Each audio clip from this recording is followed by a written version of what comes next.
ماشاءاللہ. فاتحہ.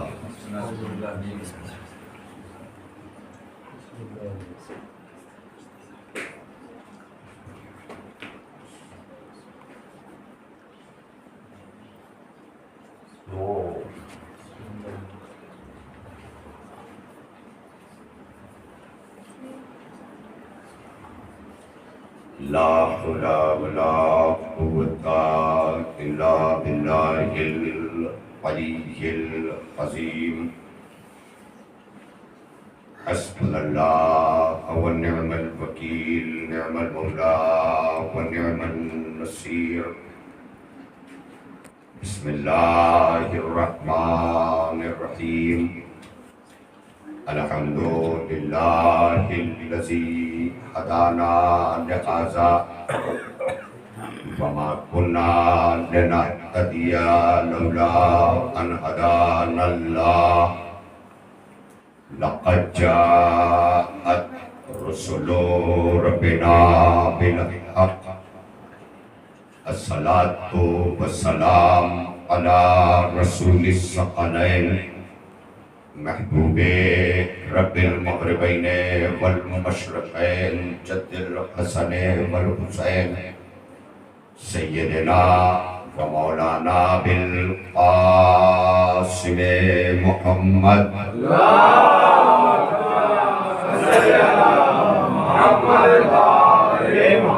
وعلى أهل بيته الطيبين الطاهرين المعصومين المظلومين.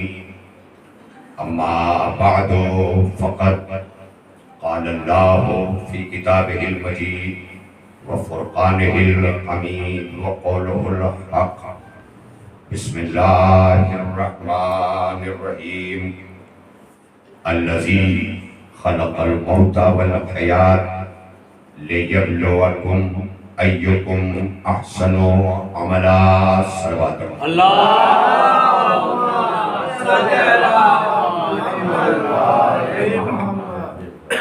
ماتمداران شہیدان کربلا، عزاداران سید الشہداء،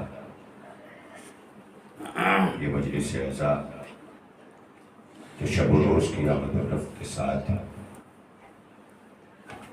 ہم نے اپنے غذائے روح کے لیے منتخب کی اور یہ وقت معین فرمایا، جس کی غایت یہ ہے کہ ہم بنام عزاداری مجتمع ہوں اور ہمارے شب و روز اگر اسی عزاداری میں گزریں تو ایام عزا کی جو مقصدیت ہے اس کی تکمیل ہوگی.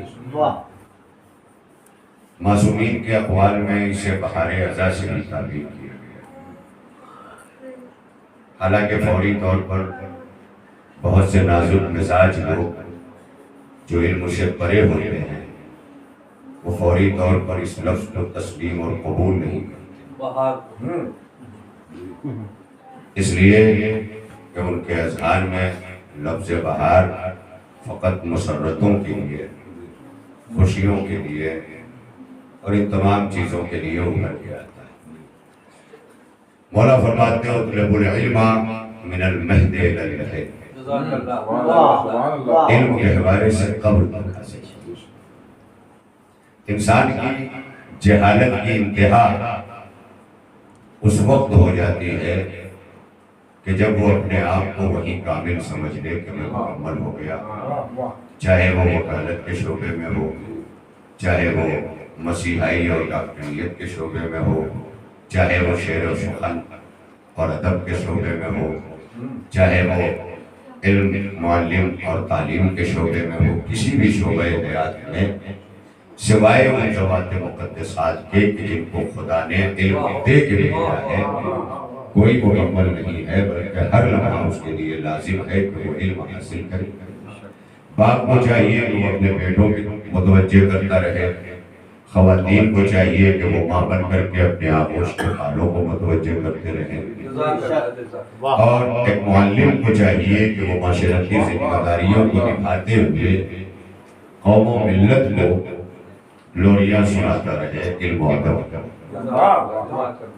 لہذا وہی غائب ہے، وہی مقصد ہے، اور مجھے یہ علم ہے کہ اس وقت کی یہ مجلس صرف اور صرف آپ کی سماعتوں کے لیے ایک تبرک ہے، ایک ہدیہ ہے، ایک نذرانہ ہے کہ جو آپ تک پیغام رسانی کی صورت میں پہنچایا جائے، اور انشاءاللہ جو اپنی گفتگو شب کی مجلسوں میں ہے انشاءاللہ، جس کی آج چوتھی مجلس ہم انشاءاللہ مجتمع ہو کر کے منعقد کریں گے سماعت و خطابت کے حوالے سے۔ اس وقت میں نے خدمت عالی میں اسی لیے کہا کہ یہ بہار خزاں، جیسے رمضان مبارک کو بہار قرآن کہا ہے۔ بہار کا مطلب یہ ہے کہ زمانے بہار میں چونکہ ایک موسم ہے، اس میں کشت کو، کھیتی کو، زمین کو، ان کو ہموار کرنے کی ضرورت نہیں پڑی۔ یہ موسم کے تقاضوں کے تحت خود اتنی ہموار ہوتی ہے کہ اگر اس کے دانے چھین لیے جائیں تو گونگلیں ابھر آتی ہیں۔ اب آپ متوجہ رہیے کہ ادھر ادھر نہ کھو جائیے گا، ورنہ حاصل کچھ نہیں ہونے والا، جسم جو ہے وہ آرام پا جائے گا، لیکن حصول مقصد جو ہے اس کی خاطر التفات، توجہات، ان تمام چیزوں کی ضرورت ہے۔ تو جس طرح سے بھی اسے تخم ریزی کر دی جائے بہار کے زمانے میں، وہ اپنا اثر تخم دکھا دیتا ہے۔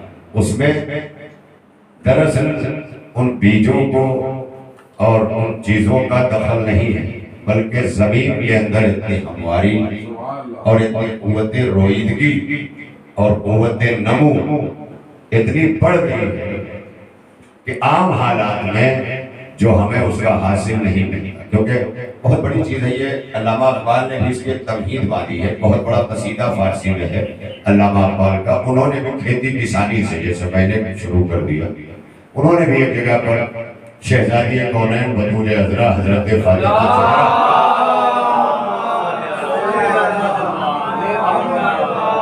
سلام اللہ علیہا کے لیے، ویسے تو بہت بڑا قصیدہ ہے جس کا آغاز ہوتا ہے مسلم اول شہ مرداں علی،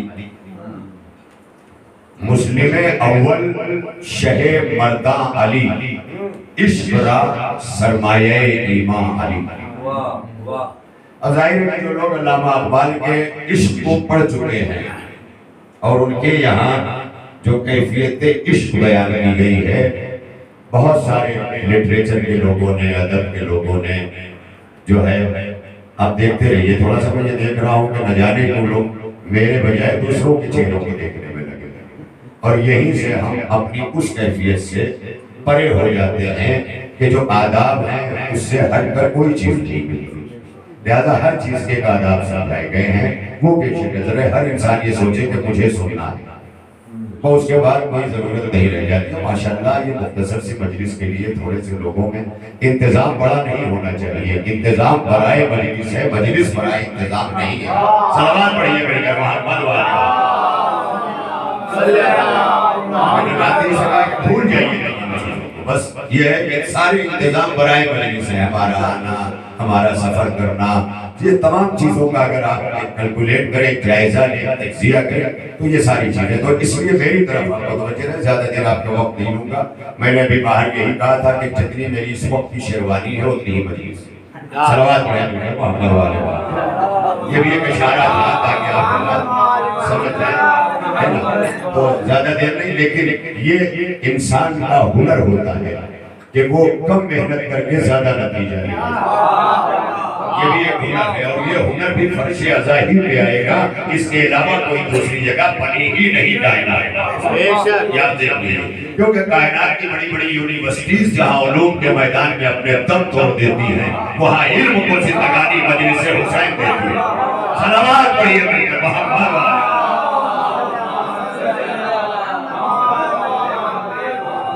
سب عقیدہ نہیں بیان کر رہا، یہ وہ حقیقتیں ہیں کہ جس کا روز بروز مشاہدہ ہوتا ہے۔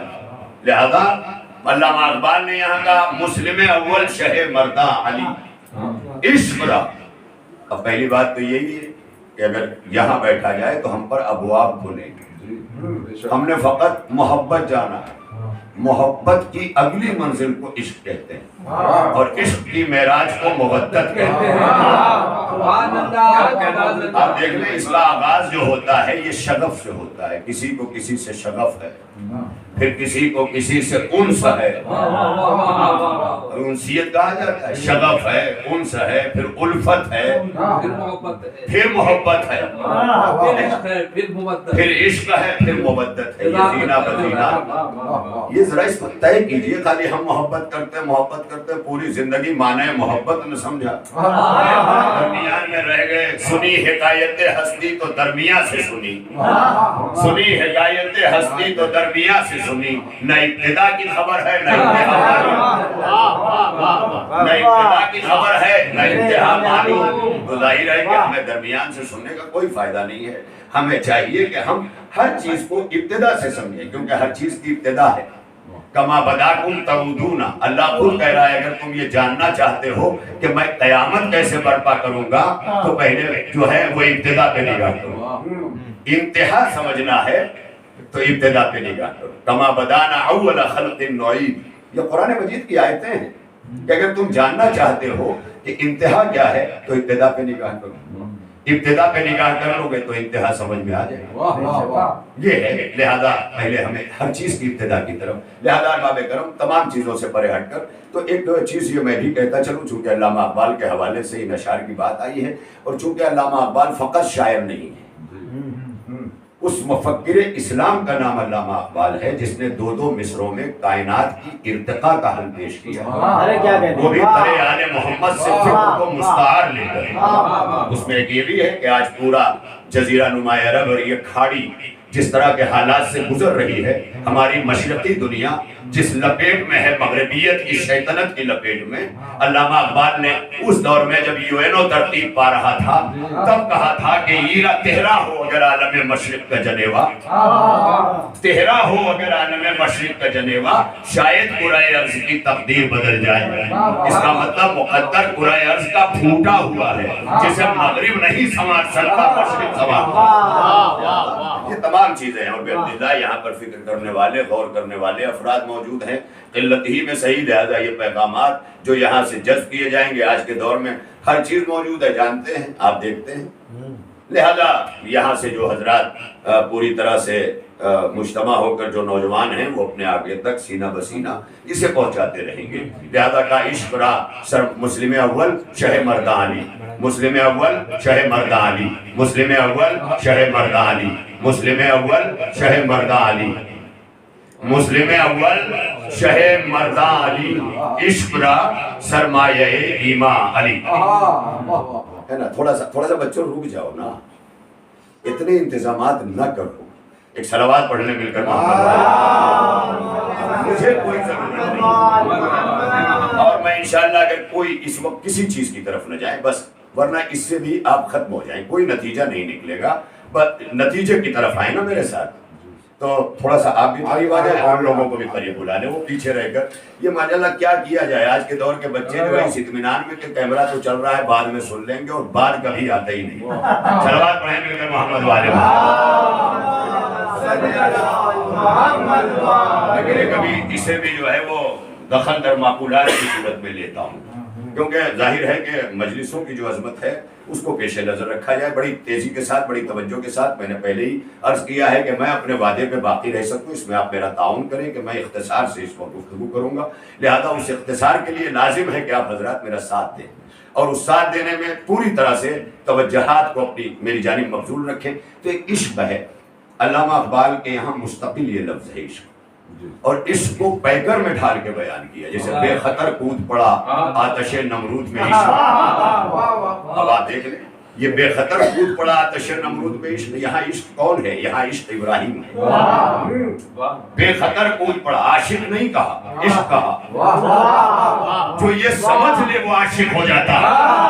بہت بڑی بات ہے. یہاں علامہ اقبال جیسے مفکر نے, میں وقت نہیں خدا کی قسم, ورنہ علامہ اقبال جیسے مفکر نے یہاں مقام عشق کو سمجھایا. جو اسے سمجھ لے جو اس کی معرفت حاصل کر لے وہ عاشق ہو جاتا ہے. تو کہا بے خطر کود پڑا آتش نمرود میں عشق عقل ہے محو تماشائے لب بام ابھی. بھئی یہیں سے سمجھ میں آئے گا عشق کیا ہے اور عقل کیا ہے. جب عشق عزا خانہ بن جائے تو عقل و محو حیرت ہو جاتی ہے. انسان قدم قدم پہ کہتا ہے یہ معجزہ ہے یہ معجزہ ہے یہ معجزہ ہے, کیونکہ عقل حیرت میں پڑ جاتی ہے تو معجزہ کہو. جب عقل حیرت میں پڑے تو معجزہ نہ کہو, عشق کو سمجھنے کی کوشش میں لگ جاؤ. عشق کو سمجھنے کی کوشش میں لگ جاؤ, پھر سمجھ میں آ جائے گا کہ یہ عشق معجزہ نہیں ہے, اس سے بہت آگے ہے معجزہ. یہ تو تمہاری عقل حیران ہے, عقل حیران ہے. عقل کی حیرانی کو معجزہ نہ کہو, عقل کی پریشانی کو معجزہ نہ کہو, عقل کی عاجزی کو معجزہ نہ کہو, اس سے بہت آگے ہے. کیونکہ عقل ہے محو تماشائے لب بام ابھی. دیکھیے تماشا دیکھ رہی ہے, لب بام کے تماشے دیکھ رہی ہے, لہذا یہاں ہو گیا. اب میں ظاہر ہے کہ اور بھی کچھ کہتا. ایک جگہ کہا علامہ اقبال نے کہ عزم خلیل بھی ہے عشق, عزم خلیل بھی ہے عشق, صبر حسین بھی ہے عشق. دیکھیے یہ مقام عشق ہے. عزم خلیل بھی ہے عشق, صبر حسین بھی ہے عشق, مارکے کارزار میں بدر و حنین بھی ہے عشق. یہ مقام عشق سمجھایا جا رہا ہے. تو بہرحال اس کو مستقل جب کہیں ملے تو اس پر کوشش کیجئے سمجھنے کی, اور اس کے لیے تھوڑا سا لینگویج پرابلم بھی آئے گی, لیکن کہیں کوئی پرابلم نہیں ہے, کیونکہ عشق وہ مقام ہے جو ہر زبان سمجھا دیتا ہے. عشق ہر زبان کو سمجھا دیتا ہے. عشق کر کے تو دیکھو نا, حسین سے عشق کرو. وہ بات نہیں کر رہا ہوں میں جیسا کہ تصوف کہہ رہا ہے عشق مزاج عشق حقیقی کی طرف لے جاتا ہے, ہو ہی نہیں سکتا, بلکہ عشق مزاج کو عشق حقیقی بھی چھین لیتا ہے. یہ صوفیاء کرام کی زبان ہے جو خانقاہوں میں بیٹھ کر عشق سمجھا رہے ہیں, اور ان خانقاہوں میں بیٹھ کر عشق سمجھانے والوں کو بھی علامہ اقبال نے درس دیتے ہوئے کہا نکل کر خانقاہوں سے ادا کر رسم شبیری, نکل کر خانقاہوں سے ادا کر رسم شبیری, کہ رسم خانقاہی ہے فقط اندوہ دلگیری. یہ اسی لیے کہا کہ تمہیں خانقاہوں میں نہیں اسلام ملے گا, خانقاہوں میں عشق نہیں ملے گا. خانقاہوں کا عشق مجاز کی طرف لے جاتا ہے, لیکن امام باہرگاہوں کا عشق حسین کی طرف لے جاتا ہے. اب میری چونکہ یہ گفتگو نہیں تھی, بات چلی تھی موسم ازاں سے, بہار ازاں سے, بہار قرآن سے, اس سے چلی تھی. اب چونکہ بہار کے موسم کا تعلق زمین کی قوت نمو سے ہے, زمین کی قوت روئندگی سے ہے. یہی زمین ہے جو اپنے وجود کے اندر چھپے ہوئے تمام تر تقاضوں کو جب باہر کرتی ہے تو موسموں کو تبدیل کر دیتی ہے. فضاؤں میں بھی تبدیلی نظر آتی ہے, ہواؤں میں بھی تبدیلی نظر آتی ہے, ہر جگہ تبدیلی, بدلاؤ, چینج نظر آتا ہے. اور یہی چینج جب اور آگے بڑھتا ہے تو ریولوشن کہلاتا ہے, انقلاب کہلاتا ہے. اور اگر انقلاب نہ آئے تو بیکار ہے, کیونکہ یہ موسم آئے اور انقلاب نہ آئے. بہار کے موسم میں زمین میں انقلاب آ جاتا ہے, میں کیا کہہ رہا ہوں. اور بہار کے موسم میں جب زمین میں انقلاب پیدا ہوتا ہے تو اب بہار ازاں آئے تو وجود میں انقلاب پیدا ہوگا, کیونکہ وجود اسی لیے زمین سے وابستہ کیا گیا. اسی لیے ابن آدم کو زمین کا بیٹا بھی کہا گیا, کیونکہ یہ مٹی سے بنا ہوا ہے. لیکن فقط مٹی ہی نہیں, مٹی ابتدا ہے. اسی لیے کہا کہ انتہا جاننا چاہتے ہو تو ابتدا پہ نگاہ کرو. یہ فقط بدن کی ابتدا ہے جس کا نام مٹی ہے. ابتدا دیکھ لو تو انتہا سمجھ میں آ جائے گی. مٹی سے چلے تھے مٹی میں جاؤ گے. یہ ہے, پہلے ابتدا سمجھ لو تو انتہا سمجھنے کی میں دیر نہیں لگے گی. مگر یہ میں نے کہا تھا نا کہ فقط ہارڈ ویئر ہے یہ باڈی, پہلے بھی کہا تھا, اس سے ہارڈ ویئر سے کوئی تعلق نہیں. تمام تر آج کے زمانے میں یہ چیزیں ہیں. میرے نوجوانوں, میرے بچوں, تم پریشان نہ ہوا کرو, اپنے آپ کو آمادہ رکھا کرو ہمیشہ. اور یہ بھی ضروری ہے کہ والدین بھی نگاہ رکھا کریں اپنے جوانوں پر. ظاہر ہے کہ تاکہ اگر کسی قسم کی کہیں سے کوئی کمی واقع ہوتی ہے تو باپ اپنی تربیت سے اسے آراستہ کرے. یہ واجب ہے باپ پر. باپ میں نے کل بھی کہا تھا, لہذا اس طرح پوری طرح آپ توجہات مبذول کریں میری جانب. اب علامہ اقبال کہتے ہیں مسلم اول شہ مرداں علی, عشق را سرمایہ ایمان علی. اب یہاں سے پورے پنجتن پاک کی مدح انہوں نے پورے قصیدے میں کی ہے، اور اس کے بعد شہزادی بطول عذرا کے لیے کہتے ہیں مزرع تسلیم را حاصل بطول، مزرع تسلیم را حاصل بطول۔ اب یہ مزرع کیا ہے؟ کھیتی، یہ فارم ہاؤس، اسے مزرع کہا جاتا ہے، جہاں سے تعلق پورے کھیتی کسانی کا ہو تو کہا مزرع تسلیم۔ اب یہ تسلیم کی کھیتی، یہ تسلیم کیا ہے؟ تسلیم کیا ہے؟ کسے کہتے ہیں؟ الاسلام والتسلیم۔ اس تسلیم کو علی نے نہج بلاغہ میں سمجھا دیا، اسلام تسلیم کا نام ہے، چوں اور چرا کا نام نہیں ہے۔ اس لیے کہ تمہارا کریٹ کیا ہوا نہیں ہے، چرا کا حق دیا جائے، بلکہ جس نے تمہیں کریٹ کیا ہے اس کے کریٹ کیے ہوئے کا نام اسلام ہے۔ الاسلام والتسلیم، الاسلام والتسلیم۔ کربلا اسی تسلیم کو بھری دوپہر میں سمجھا رہی ہے کہ جب حسین کاندھے پر جوان کی میت لے کر، کبھی ہاتھوں پہ چشماہے کے لاشیں کو لے کر کہتے ہیں رزم بے قضائہی و تسلیم تسلیم۔ مقام تسلیم کیا ہے؟ آپ دیکھیں مقام تسلیم، اور چرا نہیں، میرا حکم ہے مجھے تسلیم ہے۔ قضا فیصلے کو کہتے ہیں اور تسلیم فیصلے کے قبول کرنے کو کہتے ہیں۔ اکثر ایسا ہوتا ہے عدالتوں میں فیصلے ہو جاتے ہیں، قبول نہیں کیے جاتے، اور اگر قبول کر لیے جاتے ہیں تو اعلیٰ عدالتوں تک نہ جاتے، تو اس کا مطلب فیصلہ ہونا اور ہے، قبول کیا جانا اور ہے۔ بڑی توجہ ہے، فیصلہ ہونا اور ہے، فیصلے کا قبول کیا جانا اور ہے۔ یہاں حسین کیا بات ہے؟ رزم بے قضائہی، مالک اس عالم میں بھی تیرا حسین کھڑا ہے، سب کچھ لٹ چکا ہے، سب کچھ قربان ہو چکا ہے، کچھ باقی نہیں ہے۔ کسی شاعر نے عجیب و غریب بات کہی تھی جسے میں نے اپنے فیس بک بلاگ پر اپلوڈ کیا تھا ایک شعر کی صورت میں، وہ بھی روز عاشور، روز عاشور میں نے اپلوڈ کیا تھا اس شعر کو۔ حسین پاک سے پوچھا کہ کچھ بچا بھی ہے؟ حسین پاک سے پوچھا کہ کچھ بچا بھی ہے تو سر جھکا کے کہا لا الہ الا اللہ۔ اس سے بڑی منزل میں کہاں سے پیش ہوگا؟ تو سر جھکا کے، حالانکہ بہت سے لوگوں نے اپنے اپنے تفسیر پر لکھے کہ آپ نے سر جھکا کے کیوں لکھا، سر اٹھا کے کہنا چاہیے تھا۔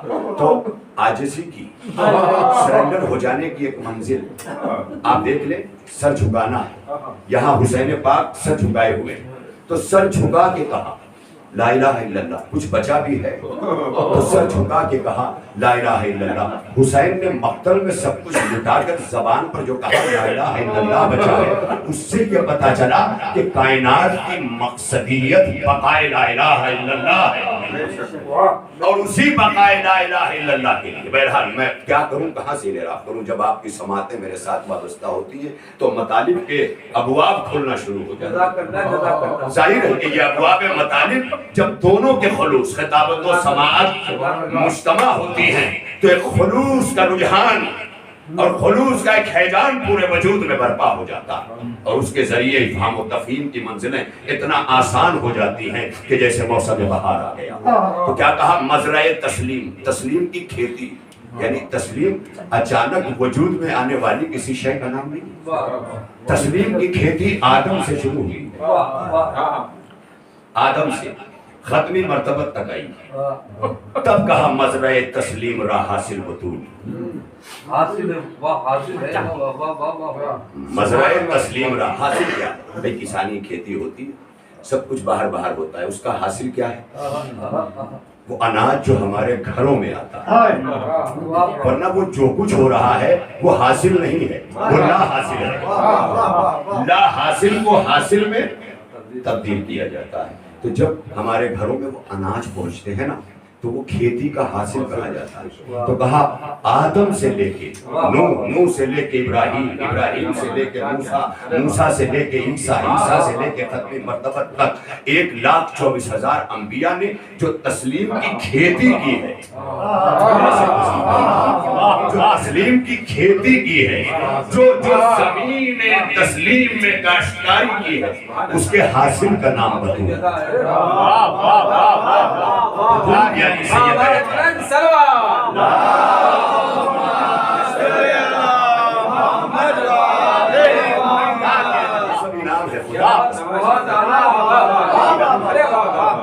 یہ انعام ہے مولا کے عزاداروں کو، یہ تبرک کبھی ملتا نہیں غداروں کو۔ بہت بڑی منزل ہے، اس کے لیے وفاداری شرط ہے۔ وفا مزرعہ تسلیم را حاصل بطور۔ دیکھیں کس طرح اہتمام کیا ہے، اس کو کھیتی سے تعبیر کیا ہے۔ اس کا مطلب انبیاء نے اس وقت بھی کھیتی کی جب بہاروں سے ہٹ کے زمانے تھے، سنگلاخ وادیوں میں بھی کھیتی کی، پتھر توڑے کھیتی کی۔ اب یہ تمام چیزیں آپ کے افہام و تفہیم کے نظر کرتے ہوئے میں نے آپ کے حوالے کر دیا۔ مزرعہ تسلیم را حاصل بطور۔ اب کائنات کے ہر فرد کے لیے علامہ اقبال کے اس شعر کو پڑھ لینے کے بعد کسی اور طرف دیکھنے کی ضرورت نہیں ہے۔ پھر یہ سوال نہیں پیدا ہوگا کہ ازواج مطہرات پیغمبر کا مرتبہ کیا ہے۔ اگر مرتبہ ہوتا تو جو امہات المومنین کہی گئیں ان کی سیرت کو علامہ اقبال لائے ہوتے، لیکن علامہ اقبال نے ازواج مطہرات کی سیرت کو کنارے کیا اور اب شعر کہا کہ مزرعہ تسلیم را حاصل بطول، مادرہ را اسوہ کامل بطول۔ ماؤں کے لیے اگر مکمل کوئی اسوہ حسنہ ہے تو بطول ہے۔ اب صبح قیامت تک جتنی مائیں آئیں گی امت کی مائیں ان کے لیے حجت نہیں بنے گی، حسنین کی ماں حجت بنے گی جو رسول کی بھی ماں ہے۔ صلوات پڑھیے مل کر محمد والے۔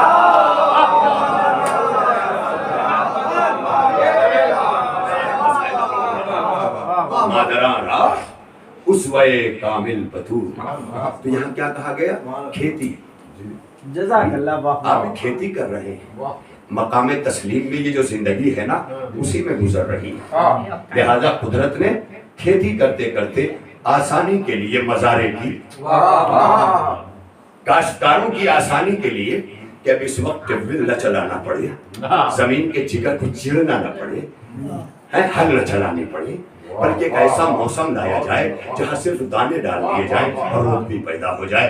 اسی کے لیے اللہ کے معصوم ائمہ نے اسے بہار سے تعبیر دیا کہ جب قرآن سمجھنا ہو تو بہار رمضان تلاش کرو، اور جب فلسفہ کربلا سمجھنا ہو تو بہار رضا تلاش کرو۔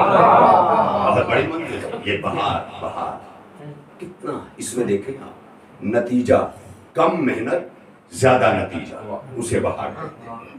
تو اب عام دنوں میں ہم جتنی بھی محنتیں کریں مفہوم کربلا کے افہام و تفہیم کی، اس کو سمجھنے کی، وہ کوششیں اس طرح جو آج ہمارے یہاں بہار کا زمانہ آیا ہے یہ نہیں مل پائے گا، کیونکہ قدم قدم پر یہاں قدرت ہموار کرتی ہے زمین کو، قدرت ہموار کر رہی ہے۔ جیسے اس زمین کو قدرت ہموار کر رہی ہے، اسی طرح زمین میں فکر کو قدرت اس طرح ہموار کر دیتی ہے کہ عام دنوں میں کتابیں بھیجے میں ڈالی جائیں تو سمجھ میں نہیں آتی، یہاں سطریں بھیجوں میں ڈال دی جائیں تو کتاب، سطریں بھیجوں میں اتار دی جائیں تو کتاب بن جائے۔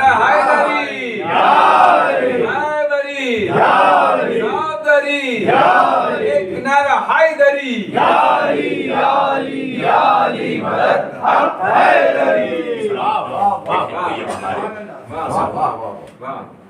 یہ بہار ازا جس میں ہم بیٹھے ہیں، یہ وعدہ کیا ہے معصومین نے ان موسموں میں اکیلے نہ ہو، اپنی نسلوں کو لے کے، کیونکہ قرآن کہہ رہا ہے یا ایھا الذین آمنوا قوا انفسکم واہلیکم نارا۔ اکیلے جنت نہیں جانا ہے، قرآن کہہ رہا ہے اپنے کو اور اپنے گھر والوں کو آگ سے بچاؤ۔ اس کا مطلب یہ ہے کہ جو آپ کہہ رہے ہیں وہ بچائیں گے نا، وہ کہہ رہے ہیں تم اپنے آپ کو بچاؤ۔ آپ دیکھ لیں بہت بڑی منزل ہے، جیسے نماز پڑھ لینا ہمارا کام خالی نہیں ہے، نماز کا قبول کروانا بھی ہمارا ہی کام ہے، اور اس کی دلیل یہ کہ پیغمبر ختمی مرتبت نے کہا وَإِنْ قُبِلَتْ قُبِلَ مَا سِوَاهَا، اگر یہ قبول تو سارے اعمال قبول۔ نماز ہم پڑھتے ہیں، اب نوجوان پوچھتے ہیں تسبیح کیا ہے، تو وہ یہی ہے کہ تم نے نماز پڑھی ہے، تسبیح قبولیت نماز کا ذریعہ ہے، یعنی نماز قبول کروانا بھی تمہارا کام ہے۔ تم نے سجدے کیے ہیں، خاک شفا قبولیت نماز کا ذریعہ ہے۔ یہ سارے ذریعے کے فلسفہ قبولیت جو ہے وہ نگاہوں کے سامنے رکھو نا۔ نماز مختصر سی ہے لیکن قبول کروانے کے وسائل اور ذریعے وسیع ہونا اس بات کی دلیل ہے کہ نماز پڑھ لینا آسان ہے، نماز قبول کروانا مشکل ہے۔ نماز قبول کروانا مشکل ہے، یہی وجہ ہے کہ نمازیں پوری دنیا کے پاس ہیں مگر کعبے کے ساتھ، نماز ہمارے پاس بھی ہے مگر کربلا کے ساتھ۔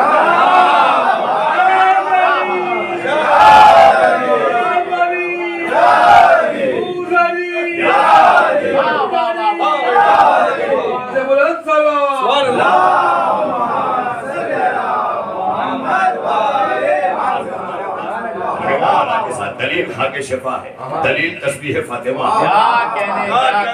مصلی میں ماں اور بیٹے دونوں شریک ہو جاتے ہیں، ماں تسبیح بن کر بیٹا سے صلوات پڑھنے مل کر محمد والے۔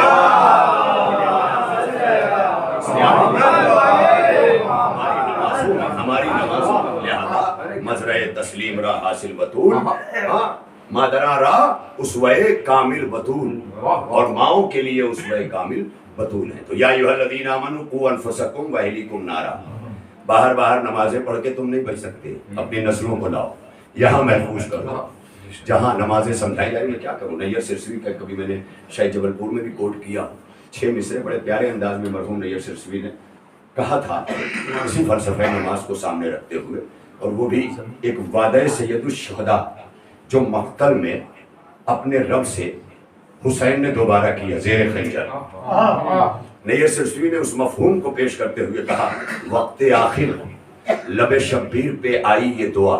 ہاں یہاں آئے ہو نا امرواڑہ میں، بڑی دور دور سے، کہاں سے، چھنواڑہ، اچل پور ہے نا، اور آپ کے آگے ماشاءاللہ ہمارے بیتول اور کیسے نام بھوپال، ایسی مسافتیں طے کر کے آئے ہیں، اور یہاں جو مجتمع ہوئے ہیں تو اس کو سامنے رکھو نا کہ جو آئے ہیں اس کی مقصدیت کیا ہے۔ مقصد نگاہوں سے ہٹا کے ضرورتوں نے سمیٹ لیا، ضرورتوں نے ازدر کی طرح نگل لیا۔ اپنے آپ کو ضرورتوں سے آزاد کراؤ جب مقصد پر باقی رہنا۔ اگر مجلس حسین مقصد ہے تو ضرورتوں کو روکو، ہاں نہیں سچ سکے نہیں صحیح، ایسے لباس پہن لو کہ عزادار بن جاؤ۔ بڑی توجہ رہے، جلدی سے فرش عزا مقصد ہو، فرش عزا مقصد ہو۔ لہذا اس کے لیے بھی اپنے وجود کے اندر جیسے بھوک لگتی ہے نا تو دسترخوان ڈھونڈتے ہیں، ویسے اگر روح میں طلب ذکر حسین تو فرش عزا تلاش کیا جائے گا۔ جب یہ چلن اپنے وجود میں پیدا ہو جائے کہ فرش عزا تلاش کیا جانے لگے تو سمجھ لیجئے کہ اب روح کو جو ہے بھوک لگی ہے، روح تشنا ہے، اور اسے ذکر محمد و آل محمد سے سیراب کرنا ہے۔ اور علامہ اقبال نے اس کے لیے بھی کہا ہمیشہ ورد زباں ہے علی کا نام اقبال۔ اقبال کے سامنے بڑے نام تھے مگر اقبال نے کہہ دیا کہ خلافتوں کے نام الگ ہیں، روح کی تشنگی کے پیاس بجھانے والے نام الگ ہیں۔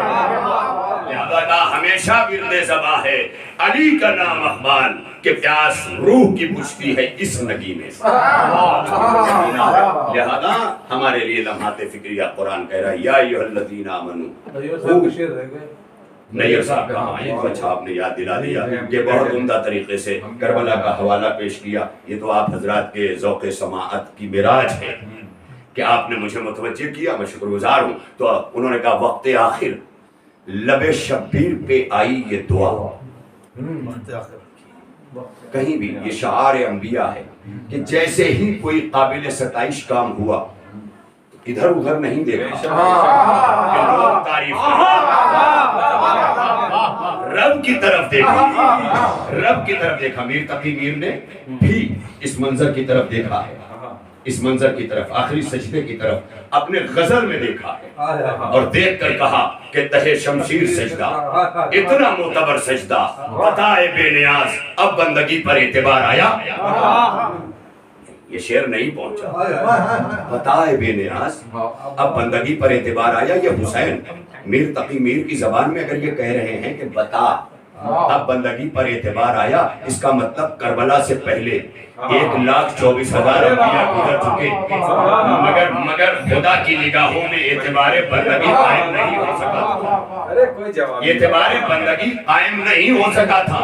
حسین نے گلا کٹا کے سجدے میں کہا اب بندگی پر اعتبار آیا، دیکھ لیں، لہذا کا وقت آخر لب شبیر پہ آئی یہ دعا، میرے معبود صدا ہوتی رہے میری عزا، روز اول کا جو وعدہ تھا ہوا وہ پورا، میں تیرا بندہ ہوں پھر کرتا ہوں تجھ سے وعدہ، وقت آخر لب شبیر پہ آئی یہ دعا، میرے معبود صدا ہوتی رہے میری عزا، روز اول کا جو وعدہ تھا ہوا وہ پورا، میں تیرا بندہ ہوں پھر کرتا ہوں تجھ سے وعدہ، میں تیرا بندہ ہوں پھر کرتا ہوں تجھ سے وعدہ، فوج اسلام کو ہر دور میں غازی دے گی، میری مجلس تیری مسجد کو نمازی دے گی۔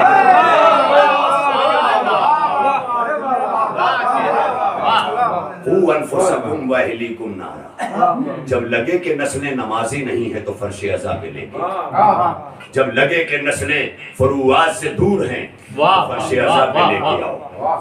یہ تمام چیزیں تمہارا کام ہے لا کے، جب تربیت میں ذوف محسوس کرو، جب تربیت میں کمی اور کوتاہی محسوس کرو تو اس مقام پہ لا کے رکھ دو جسے فرش عزا کہتے ہیں، کیونکہ یہاں کی تربیت کی ذمہ دار مادر حسین۔ سوچو نہیں یہ جملہ پہنچا دیں، فرش عزا وہ تربیت گاہ ہے کہ جس کی ذمہ دار مادر حسین ہے اور اپنی تربیت سے حسین پال چکی ہے۔ یہاں کی تربیت کی ذمہ دار تو اتنا تو کر سکتے ہو نا، اتنا تو کر سکتے ہو کہ یہاں لا کے بٹھا سکتے، لیکن کب؟ جب تم خود بیٹھنے پہ آمادہ ہو جاؤ، جب خود ہی سجنے میں لگے رہو گے تو نسلیں گھومنے میں لگی رہیں۔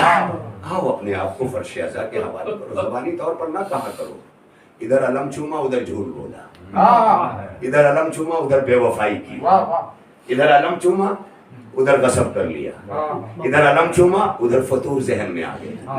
علم چومنا اس بات کی دلیل ہے کہ ہم نے چوما ہی اس لیے ہے کہ آپ کا سبق یاد ہے۔ چومنے کا مقصد سمجھو نا، مفہوم کیا ہے؟ بہرحال ایسی مجلسیں سونے لگتی ہیں، مگر ظاہر ہے کہ یہی اصل تربیت ہے جس کا مقصد کربلا ہے۔ فضیلت کربلا تو قیامت تک بیان کی جائے، کربلا ادا نہیں ہوگی، کیونکہ کربلا وہ شے ہے نا کہ علامہ طاہر جرولی اللہ مقامہ نے کہا تھا، طاہر جرولی، طالب جوہری نہیں، اکثر لوگ اس میں غلط فہمیوں کا شکار ہو جاتے ہیں۔ سید مظفر حسین طاہر جرولی ہندوستان کے وہ خطیب گزرے ہیں جن سے علامہ طالب جوہری بھی استفادہ کرتے تھے، اور نشتر پارک کے ممبر پر بیٹھ کر علامہ طاہر جرولی کو کوٹ کرتے تھے کہ میں نے استفادہ کیا ہے۔ یہ وہ خطیب تھے، منزل ہے اور اتفاق سے ایڈوکیٹ تھے، LLB تھے۔ LLB سے انہوں نے جب کتابوں کی طرف رخ کیا، کتب خانے میں گئے، سرکار ناصر الملت اپنے نانا کے کتب خانے میں، تو کتابوں کی دنیا سے جب وکالت پڑھ کر نکلے تو اب جو دنیاوی عدالتوں میں وکالت کرتے تھے وہ ممبر سے آل محمد کے وکیل بنے، اب مقدمہ فدق لڑنے لگے،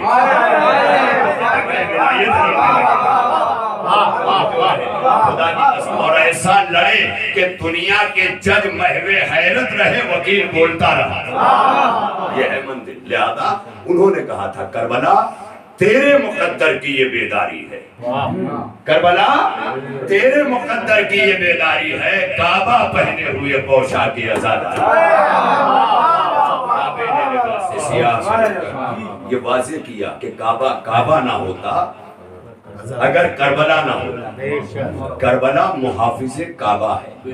ابھی یہاں پرسوں کی مجلس میں موجود ہیں آپ نے پڑھا تھا کہ لاش اکبر اٹھا رہے ہیں اسے، وہاں ایک منزل پر جو شعر آپ نے مصروں کی جو ہے وہ اسے مخلوط کیا تھا، اس میں دوسرا شعر جو آپ نے پڑھا تھا اس میں کہا تھا کہ ڈگمگائے ہیں انبیاء کے قدم، اس کا دوسرا مصرع ہے جس جگہ مسکرا رہے ہیں اسے، ڈگمگائے ہیں انبیاء کے قدم جس جگہ مسکرا رہے ہیں۔ انبیاء کے قدم ڈگمگائے، یہ تھوڑی سی بات نہیں ہے، آپ کو جانا پڑے گا فکر تک، اس لیے کہ کعبہ ذکر ہے، کربلا فکر ہے. ذکر سے کعبے تک پہنچ سکتے ہو لیکن فکر کے بغیر کربلا تک نہیں پہنچ سکتے. روح کربلا تمہارے پاؤں تو کربلا تک پہنچ جائیں گے. اور لوگ آج کربلا پہنچ جانا اپنی معراج سمجھتے ہیں. کربلا پہنچنا معراج نہیں ہے, حسین تک پہنچنا معراج ہے. کربلا میں رہ کے حر نے یہی بتایا کہ حرملا بھی کربلا میں ہے, حر بھی کربلا میں ہے, لیکن حسین تک جو پہنچ گیا وہ کربلا ہی ہو گیا. حسین تک پہنچ گیا وہ کربلا ہی ہو گیا. اب ہمارے لیے بھی یہی ہے کہ اگر تعزیے ہی سے حسین تک پہنچ جاؤ تو یہ کربلا ہے. اگر تعزیہ ہی سے حسین تک پہنچ جاؤ فکر تو یہ کربلا ہے. تو ظاہر ہے کہ میں ایک اور مفہوم میں نے آیت پڑھی تھی کہ الذی خلق الموت والحیات. آپ لوگ کہیں گے کہ آیت تو پڑھی ترجمہ تک نہ کیا. الذی خلق الموت والحیات لیبلوکم ایکم احسن عملا. تو کیا کاہے کے لیے ہے موت و حیات کی تخلیق؟ آزمائش کے لیے. اور جب حیات اور موت آزمائش کے لیے ہے تو آسائش نہ تلاش کرو, ورنہ آسائش کی تلاش میں جتنا آسانیاں تلاش کرو گے زندگی اتنا مشکل ہوتی ہے. آپ دیکھ لیں آج جتنے پریشان ہیں نا, بینک بیلنس ہو جائے, پراپرٹیز ہو جائے, زمینیں ہو جائیں تو یہ ہو جائے, اور اسی میں اتنا پریشان ہو جاتے ہیں کہ زندگی اور دشوار ہو جاتی ہے. اسی لیے توکل رکھا گیا. گاڑ کر پائے توکل, قیس زنگی پوری مرحوم نے کہا تھا, گاڑ کر پائے توکل بیٹھ جا مثل تنور, دوسرا دے دے گا تیرے منہ کے اندر ہو جائے. یہ ہے کیا کریں تنور دیکھنے والے لوگ تو ہیں نہیں. کبھی کبھی شادی بیاہ میں دیکھ لیا تو دیکھ لیا, تنور بھی ہے ماشاءاللہ ماشاءاللہ. تو گاڑ کر پائے توکل بیٹھ جا مثل تنور, دوسرا دے دے گا تیرے منہ کے اندر. منزل ہے. تو الذی خلق الموت والحیات. زندگی آزمائش ہے, آسائش نہیں. آزمائشوں میں گزارو, آسائشوں کی تلاش نہ کرو. بہت سی جگہ پر اس طرح کے مفہوم آئے ہیں قرآن مجید میں. تخلیق لقد خلقنا الانسان فی کبد. ہم نے انسان کو مشقتوں میں رہنے والا پیدا کیا, مشقتوں میں رہو.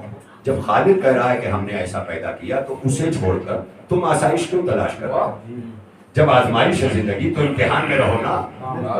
میں کیا کہہ رہا ہوں, امتحان میں رہو. اور امتحان کے بغیر ارتقا نہیں, امتحان کے بغیر درجات تبدیل نہیں کیے جا سکتے. یہی ہے نا.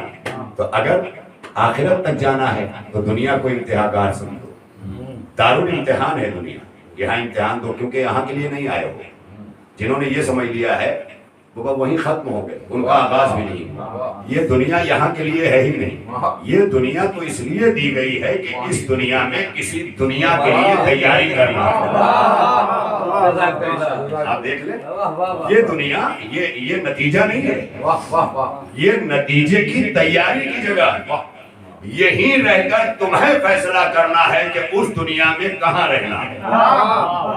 یہ دنیا اس لیے دی گئی ہے کہ اس دنیا میں رہ کر اس دنیا میں کہاں رہنا. تو اس دنیا میں رہنے کی جگہ کیا ہے؟ یہ جنت ہے, یہ جہنم. اب تمہیں یہاں فیصلہ کرنا ہے کہ کہاں رہنا ہے. یہی فیصلہ ایک رات میں حر اور حرملہ نے کیا, تاکہ اللہ کہتے کہ میری عدالت پہ حرف نہ لانا. یہ عمل خود طے کرتا ہے کہ تم نے اپنے آپ کو کہاں کے قابل بنایا. اپنا جائزہ لیتے رہو, کہاں کے قابل بنایا. دیکھیے تھوڑا سا گفتگو جو ہے وہ فکری ہو جا رہی ہے, تو یہاں پر بہرحال میں بار بار کہتا ہوں مینٹل جمناسٹک اور ذہنی ورزش کرنا ہی پڑتی ہے. اس کے لیے تھوڑا محنتیں لگتی ہیں, محنتیں درکار ہوتی ہیں. کچھ آنکھیں کھلی رہ جاتی ہیں, ذہن سو جاتا ہے. لہذا اس کے لیے بڑی منزل ہے. تو ڈگمگائے ہیں انبیاء کے قدم, جس جگہ مسکرا رہے ہیں اسے, کہ آزمائش ہے نا. اور آزمائش سب سے حضرت ابراہیم کی آزمائش بڑی مشہور ہے. وَإِذِ ابْتَلَىٰ إِبْرَاهِيمَ رَبُّهُ بِكَلِمَاتٍ فَأَتَمَّهُنَّ قَالَ إِنِّي جَاعِلُكَ لِلنَّاسِ. اللہ نے ابراہیم کو آزمایا, جگہ جگہ آزمایا. ایک آزمائش مینا میں آ کے ابراہیم نے دی, بیٹے کو لا کے لٹایا نا. لیکن تاریخ کہتی ہے, قرآن کہہ رہا ہے کہ لٹایا. اب تفسیروں نے آیتوں کے حوالے دی, مفسرین نے کہا کہ ایک منزل وہ آئی کہ جہاں ابراہیم کا بیٹا واپس کر دیا گیا, دمبا ذبح ہو گیا. میں نے پوچھا مالک یہ کیا ہوا؟ آواز آئی کہ تمہیں نہیں پتا, ہم نے قوت برداشت کو دیکھا. ہم نے دیکھا کہ اگر بیٹا ذبح ہو جائے گا تو ابراہیم گر کے مر جائے گا، لہذا ہم نے قرآن میں تم سے وعدہ کیا ہے، پڑھو قرآن نا، اللہ نے ہر ایک سے بہت بڑی منزل ہے خدا کی قسم، آپ دیکھتے جائیں نا، لا یکلف اللہ نفسا الا وسعہا، اللہ کسی نفس پر، یہ یاد رکھنا، اس کو ایمان بنانا، ایمان بنانا میرے بچوں میرے نوجوانوں، اس کو ایمان بنا کے ابھی اس پہ مہر لگا لو اور رکھ لو، اللہ کا وعدہ ہے اور جھوٹا نہیں ہوتا۔ تم قبروں سے یہی کہہ کر کے اٹھو گے کہ اللہ کا وعدہ سچا تھا، تیرے مرسلین سچے تھے، سورہ یاسین کہہ رہا ہے۔ تو اللہ کیا وعدہ کر رہا ہے؟ لا یکلف، کسی بھی امتحان میں رہو، کسی بھی آزمائش میں رہو، کسی بھی پریشانی میں رہو، جب یہ یقین رہے گا کہ وہ قوت برداشت سے زیادہ تکلیف نہیں دیتا، وہ وہی روک دے گا۔ ابراہیم کو روکا، جیسے ہی دیکھا کہ ابراہیم کی قوت برداشت اب جواب دے رہی ہے، تو قوت برداشت پر وعدہ الہی نے اپنا وعدہ پورا کیا، قوت برداشت دیکھ کر بیٹے کو ہٹایا، دنبا ذبح کر۔ کیوں؟ کیونکہ اس سے آگے ابراہیم کی برداشت کی قوت نہیں تھی۔ اگر اللہ نے اس سے آگے ابراہیم کی قوت برداشت کے وعدے کی تکمیل نہ کی ہوتی تو ابراہیم گر کے مر جاتے۔ اب سمجھ میں آیا کہ حسین فخر انبیاء کیوں؟ کیونکہ جہاں پر ابراہیم جیسا نبی اپنی قوت برداشت بیٹے کو لٹا کے کھو دے، وہاں حسین جیسا اپنے کڑیل جوان کے لاشے کو اٹھا رہا۔ یہ ہے منزل۔ اب یہاں سے سمجھ لینا کہ کعبہ اور کربلا کا فرق کیا ہے۔ کعبہ یادگار ابراہیم کے طور پہ پہچنوایا جاتا ہے اور کربلا یادگار حسین ہے۔ کربلا علامت ہے حسین کی۔ کعبہ اور مناسک حج خاص طور پر پورا حضرت ابراہیم کے اعمال کا نتیجہ ہے کہ اللہ نے اس کو ارکان حج بنا دیا۔ آپ سمجھ سکتے ہیں، ادھر جناب ہاجرہ اپنے بچے کے لیے صفا و مروہ کے لیے دوڑ رہی ہے، اور یہاں ہاجرہ کربلا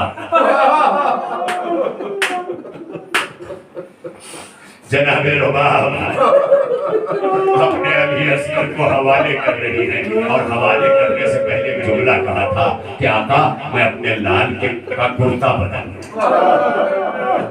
یہ لفظ ہے پیرہن بدل دوں، لفظ پیرہن بدلنے کا مطلب کیا ہوتا ہے؟ عرب میں چھوٹے بچوں کو جو شیرخوار ہوتے ہیں انہیں ایک سفید کپڑے میں لپیٹ دیا جاتا ہے، ہاتھ وغیرہ سب اس طرح اندر کیے جاتے ہیں کہ جیسے ہمارے یہاں لگتا ہے وہ کفن میں لپٹایا گیا کوئی انسان۔ اس طرح بچے آج بھی دیکھیں، ہمارے یہاں بھی وہ رسم و رواج آئے ہیں، بہت سے گھرانوں میں، خاندانوں میں، علاقوں میں دکھائی دیں گے کہ جہاں نہلا دھلا کر مائیں اپنے بچوں کو، اور اس کے بعد وہ بچہ بڑے اطمینان سے سوتا بھی ہے، اس کی نشو و نما میں بھی کوئی فرق نہیں پڑتا، یہ بڑا دستور ہے۔ تو یہ اس لیے بھی کہ اگر یہ اس طرح سے لپیٹ کر باندھ دیا جاتا ہے تو اس بچے کو اچھال بھی دیا جائے تو پسلیوں کے سرکنے کا، ہسلیوں کے کھسکنے کا کوئی خطرہ نہیں رہے گا۔ یہ بہت سیفٹی چیز ہے۔ اسی کو جناب رباب نے، علی اصغر کے تو ہاتھ بدھے ہوئے ہیں، جھولے میں بھی کبھی ہاتھ بدھے ہوئے تھے، لیکن یہ پیراہن بدلنے کی بات اس لیے آئی نا کہ 2 مرتبہ قیمت پھٹی ہے اور ہاتھ باہر آئی۔ ایک بار علی نے جب اصغر آیا ہے قیمت پھاڑ ڈالی، اور ایک بار جب حسین نے کہا ہر من ناس تو علی اصغر نے قیمت پھاڑ ڈالی۔ بابا ارباب ادا یہ قیمت پھٹ چکی تھی تو رباب نے کہا تھا کہ میں اس کا پیراہن بدل دوں۔ اب یہ کہہ کر کے حسین کے حوالے، حسین لے کر کے میدان کی طرف اپنے لال کو آئے ہیں۔ پورا آپ سنتے آئے ہیں، یا میرا سامنے دہرایا جاتا ہے پوری شہادت کے علی اصغر آپ سن چکے ہیں، ابھی چند دن گزرے ہیں، ذہنوں میں ہر چیز تازہ ہوگی، اس لیے میں ربط کبریا کے لیے فقط اشارے کروں گا اور اس کے بعد آپ کے ثواب دید میں چھوڑوں گا کہ آپ کی آنکھیں فرات غم حسین بن کر کس طرح بہنا شروع ہوتی ہے۔ لہذا خاص طور پر میری وہ بچیاں، میری وہ بہنیں جو اس وقت سے حجاب بیٹھ کر جناب علی اصغر کے مصائب سن رہی ہیں، کیونکہ ہماری بچیاں، ہماری مائیں، ہماری بہنیں اس دور سے ضرور گزرتی ہیں، اور ایک ماں کے یہاں اپنے شیرخوار کے لیے جو جذبہ پیدا ہوتا ہے، اپنے بیٹے کو، بچے کو سلا کر جھاڑیوں کی گود میں شیر کو اپنے تعاقب میں لگا لیتی ہے ماں۔ کہ ماں کا کردار ہوتا ہے بیٹا بچ جائے ماں قربان ہو. تو سوچو جب رباب جیسی ماں نے علی اصغر کو حوالے کیا ہے تو کیا رباب کا دل سینے میں اس طرح رہ گیا ہو؟ نہیں.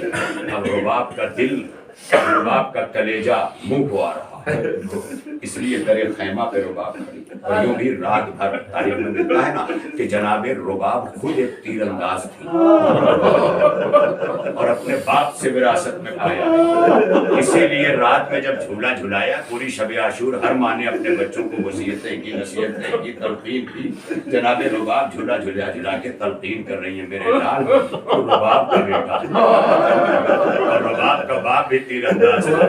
کل تیرے مقابلے میں جب تیر انداز آئے گا اس بات کی کوشش کرنا کہ تیرے ہوتے ہوئے میرے آقا حسین کا کوئی تیر نہ آنے پائے. یہی وجہ ہے کہ علی اصغر نے جو گلا بڑھایا ہے تیر کی طرف، یہ ماں کی نصیحت کا اثر.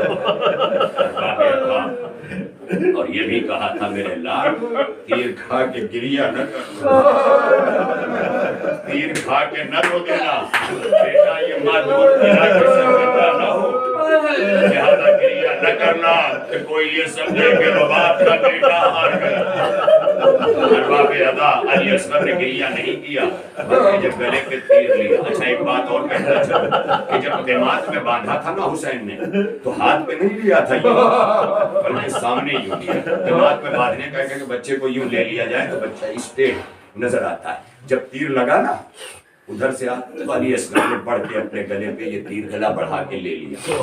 اب یہاں بہت سے لوگ یہ سوچ سکتے ہیں کہ علی اصغر تیر کھانے کے بعد کمزور ہو گئے. کیا کمزور ہو گئے؟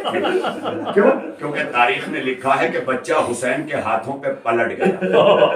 اگر بچہ حسین کے ہاتھوں پہ یوں ہوتا تو پلٹتا، کروٹیں لیتا. لیکن جب حسین کے ہاتھوں پہ پلٹنے کا مطلب سمجھتے ہو پلٹ گیا، یعنی پلٹ گیا جو فوج کے سامنے تھا اب وہ بابا کے پش کی طرف پلٹا. کیوں پلٹا؟ کیونکہ علی اصغر کو پتا تھا درے خیمہ پہ ماں کھڑی، لہذا پلٹ کے آواز دی اماں تیرے علی اصغر نے حق ادا کر دیا. ارباب ادا اب علی اصغر کو لے کے حسین چلے. تاریخ کہتی ہے کہ جس طرح حاجرہ صفا و مروہ پہ چل رہی تھی آنے کی تلاش میں، اسی طرح حسین اب کبھی خیمے کی طرف پڑھتے کبھی پیچھے ہٹتے ہیں. اور آج وہی روز عاشورہ آپ اس عمل بنا کے دہراتے ہیں. وہ رکن حج ہے جو یادیں حاجرہ میں بجائے جاتے ہیں. یہ اعمال عاشورہ ہے کہ ہم حسین کے عمل میں کبھی آگے بڑھتے کبھی پیچھے ہٹتے ہیں. کیونکہ باپ امام جیسا باپ جانتا ہے کہ ماں کا دل کیا ہوگا.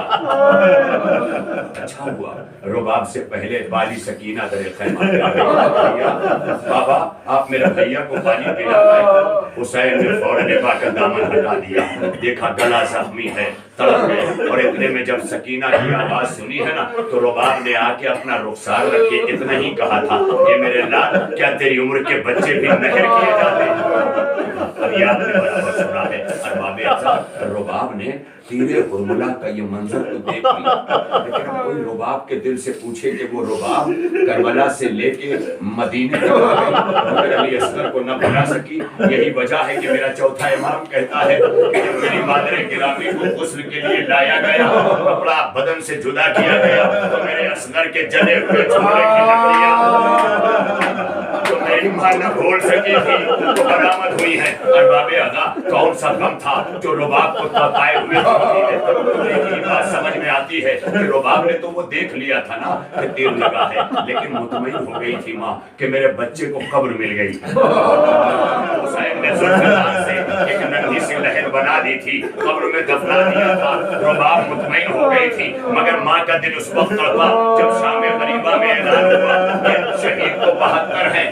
سارے خندق کے تو آواز آئی کہ اس بچے کا سر نہیں ہے. کسی نے کہا کہ ڈھونڈا جائے.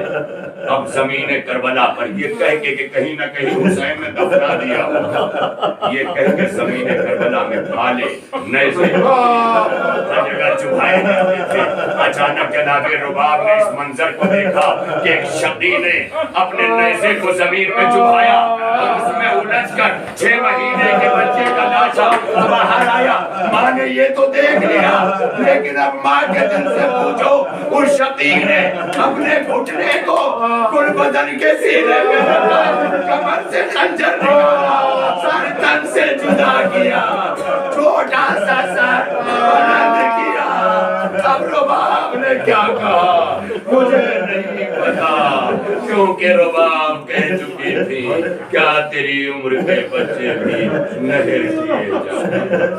الا لعنت اللہ علی القوم الظالمین وسیعلم الذین ظلموا ایام قریب ینقلبون. الہنا وسیدنا ومولانا وتقبل منا بحق زہرا وأبيها وبعلها وبنيها وبحق أئمة التسعة الطاهرين من ذرية الحسين. پالنے والے ہماری اس عبادت عظمیٰ کو قبول فرما.